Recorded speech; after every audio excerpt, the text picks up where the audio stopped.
Hey everyone, uh, we're here for the week 2 recap.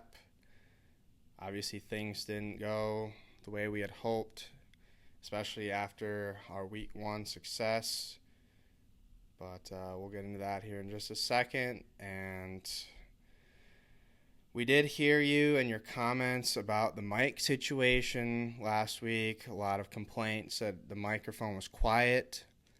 So the staff here at SRP Park, instead of playing with the settings or something on their end on the technical side, they refused to do that, and they simply just raised the microphone height.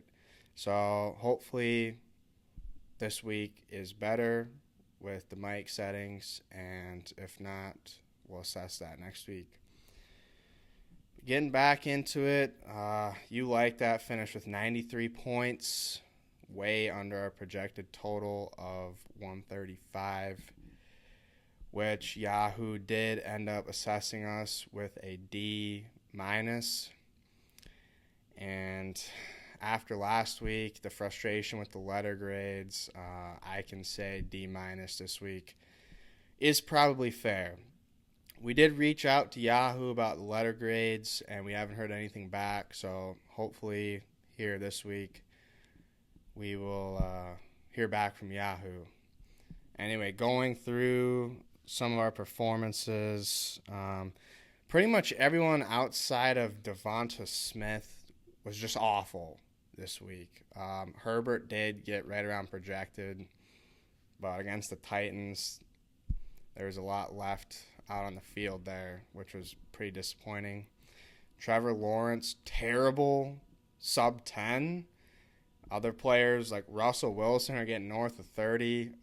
Can't be having that. Just awful there from Lawrence in a real ugly game against the Chiefs. Jamar Chase, again, our first-round pick, second overall. Horrible again. I think there's something going on with Burrow, although T. Higgins did have a day after having 0 last week. But Jamar Chase, sub 10 again. Starting to be worried with Jamar Chase. Dameon Pierce, awful again. Not a lot of that's on him. He's getting touches. Texans O-line is just so bad. And then we had Alexander Mattison, the Thursday night game. Also pathetic. Fumbles the ball. Amongst, 4 turnovers for the Vikings? He had that fumble.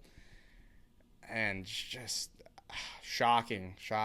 We started him with a lot of confidence this week, especially he should be leading the Vikings backfield this season. And that fumble takes points off the board, and he didn't even get that many to start with. So just awful. Higbee, another awful week from him. He was also bad in week 1, and I think we're going to be exploring other options at tight end. And we did fall into the trap, the coaching staff here at You Like That, of starting Tyler Algier in the flex. After his great success in week 1, he did actually receive a good amount of volume in terms of touches this week, but the Packers just stuffed him. So we, the staff here, we need to be better with who we start next week, which there will be a lot of talk, especially after how this week went. Obviously, we were without Aaron Jones this week, our bell cow, so that did put us in a tough position.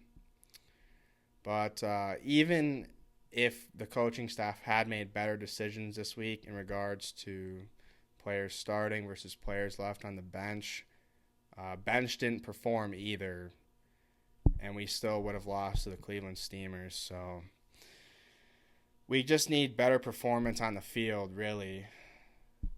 And we're going to be looking into several different options for next week. We did submit 2 waiver claims, which are still pending. Those should go through at 8 a.m. We'll see. Hopefully we can get at least one of those to stabilize some positions. Obviously, not going to release those names till tomorrow morning. We would be willing to listen to any trades too. Obviously, our running back's kind of a mess right now. Antonio Gibson has been somewhat consistent the past 2 seasons. We drafted him late this season, and he's been. Robinson's far out touching him. He's the guy. Gibson's not. So Gibson could be on the chopping block this week. But we would be willing to listen to trades from any team. Well, most teams. And then back to the letter grades. This week, Cleveland Steamers beats us with a points for of 135.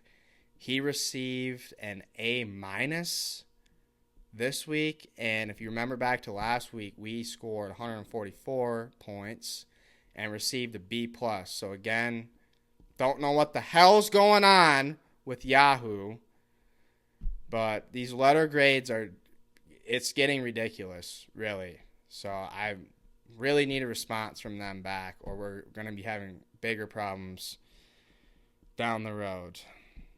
And last but not least, more fantasy managers popping off this week. I don't know if they realize this is a professional league, but there's plenty of antics going on, especially managers of Boating Accident and Cleveland Steamers. I mean, those organizations, as you guys know, have zero class. Don't know why anyone would want to play for them, root for them, associate with them.